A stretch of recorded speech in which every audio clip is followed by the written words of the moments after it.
Okay, it's story time for understanding and appreciating difference.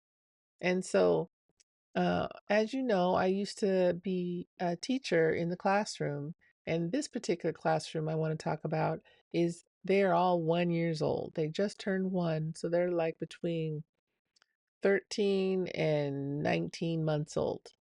And so every day for lunch, we had family style lunch, and so everybody sat around the table and they served their own food. And so we had one child who was allergic to tomatoes. And so she couldn't have the spaghetti that everybody else ate because she was allergic to those tomatoes. And so she got plain noodles.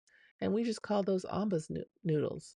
But we didn't say only Amba can eat these noodles. No, everybody could eat all the food. So you never want to hold back with children. But in this case, oh, those are just Amba's noodles. And so um, when you're talking about difference, you just want to say, "Oh, that's different. Wow," instead of, "Oh, that's different." And you see the difference? So you want to celebrate all the different ways that people are, all the weird things that children do in your classroom, and you want to support them and celebrate them. I've got another story. When those children grew up, that same cohort of children, when they grew up and went to preschool, one of those children liked to sniff things. And so the teacher, when they went on walks, the teacher would put him in the front and she'd say, "Sniff us home." And he would sniff all the way home and everyone would follow him.